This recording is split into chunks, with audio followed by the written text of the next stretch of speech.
Assalamualaikum warahmatullahi wabarakatuh.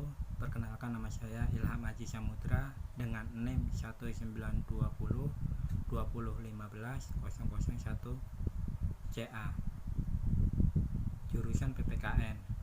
Materi perkuliahan kali ini ya pada tugas ke-14 yaitu mereview tentang materi hukum adat.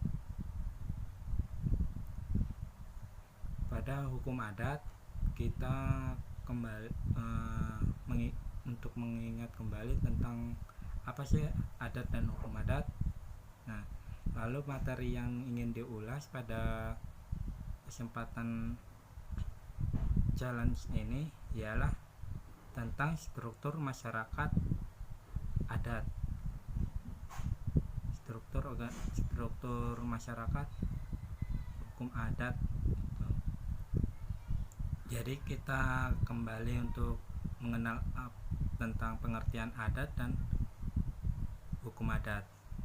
Adat ialah merupakan pencerminan dari kepribadian suatu negara, merupakan salah satu penjelmaan daripada jiwa bangsa yang bersangkutan dari abad ke abad. Oleh karena itu, maka tiap bangsa di dunia memiliki adat kebiasaan yang berbeda-beda dan tidak sama. Nah, hukum adat yaitu sebagai perkembangan dari adat istiadat yang diikuti oleh masyarakat karena dianggap baik bagi masyarakat dan dijadikan sebagai salah satu kaidah untuk mengatur kehidupan mereka dalam berhubungan dengan masyarakat antara satu dengan yang lainnya. Menjadilah sebagian menjadi hukum adat. Untuk adat merupakan konstruksi perilaku kehidupan manusia yang berwujud kebiasaan dan dipertahankan terus-menerus oleh suatu kelompok atau perorangan, maka nanti dijadikan kebiasaan, lalu menjadi adat istiadat, lalu yang baik untuk perilaku yang lebih baik atau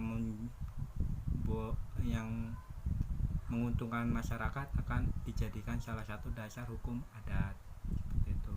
Adat adalah cerminan dari kepribadian suatu bangsa, dari sebuah karakteristik yang memberikan corak yang khas pada bangsa itu sendiri. Di samping itu, suatu negara yang ada hanyalah satu bangsa, namun dalam bangsa itu juga terjadi perbedaan dari segi adat masing-masing, budaya dan kekayaan masing-masing daerah.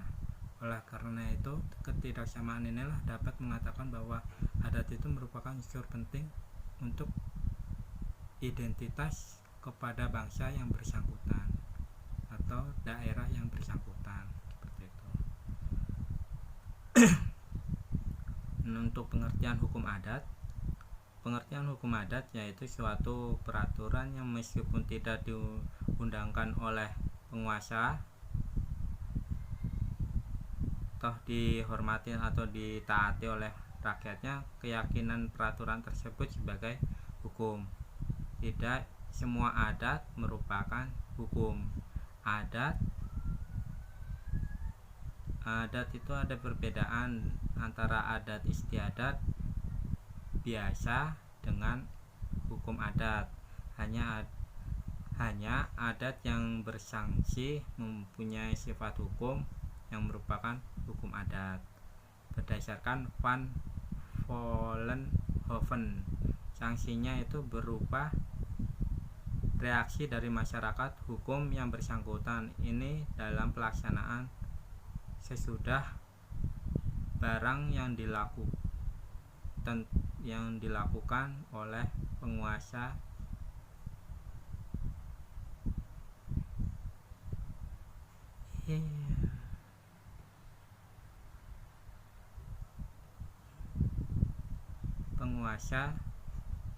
masyarakat hukum tersebut.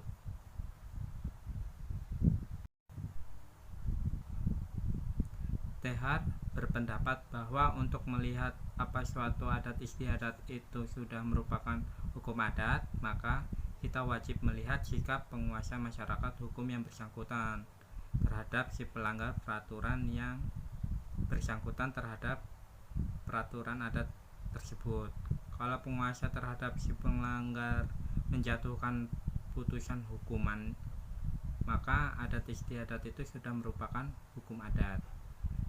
Untuk dari hukum adat dari Supomo, hukum adat adalah hukum non statutair yang sebagian besar hukum kebiasaan dan sebagian kecil hukum Islam.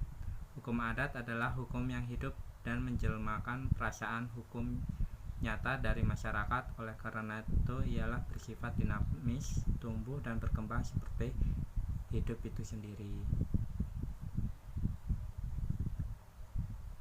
Materi pemilihan salah satu yang telah berlangsung di mata kuliah yaitu tentang materi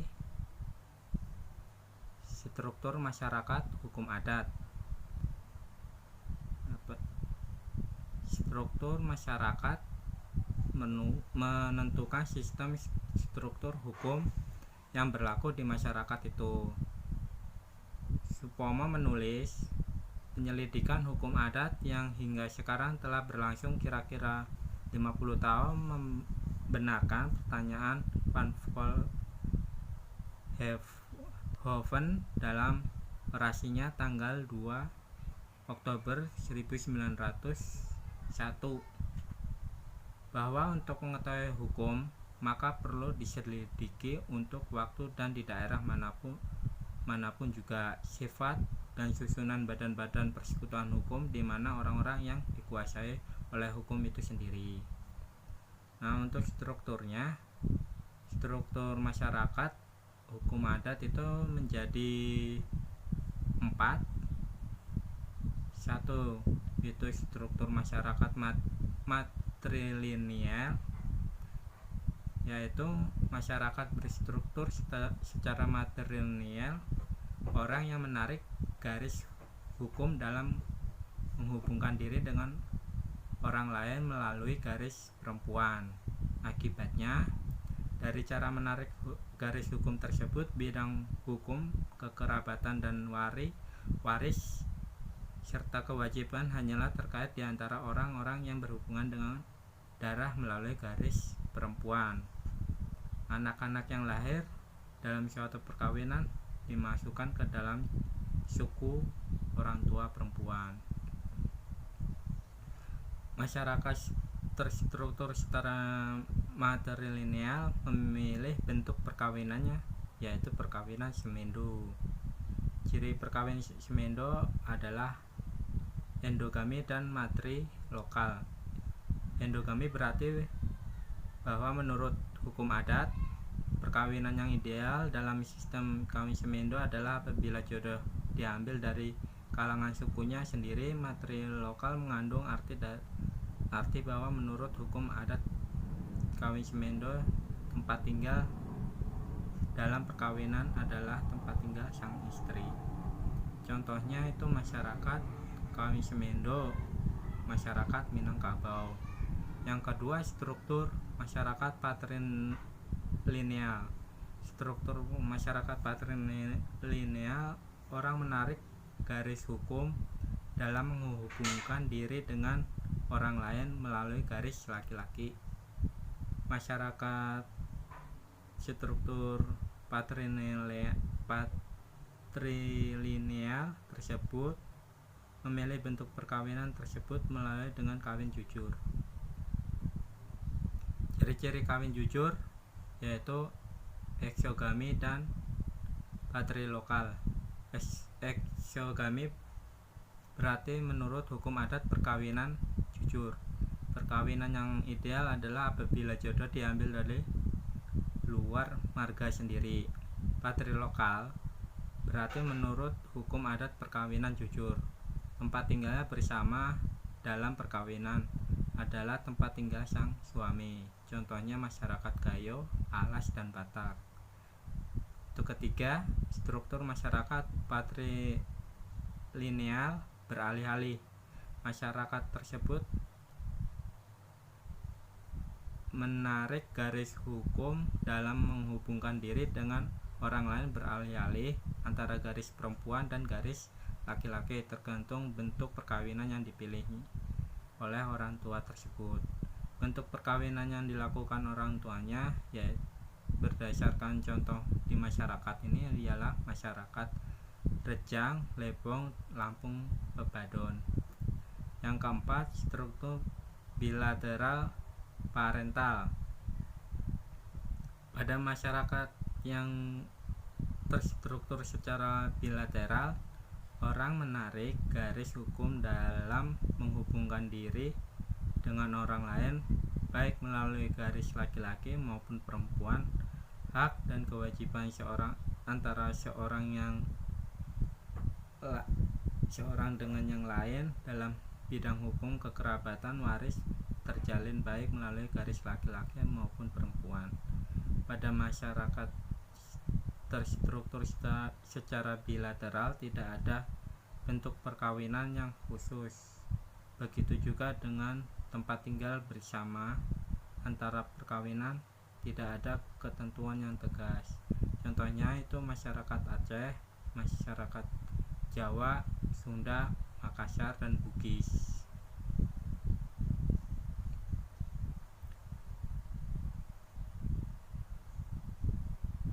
Menurut hukum adat perkawinan di Aceh, pasangan suami istri yang baru kawin, tempat tinggal bersama adalah di tempat tinggalnya orang tua istri. Pasangan suami istri yang baru kawin dianggap tidak serta memiliki mandiri sebagai sebuah keluarga.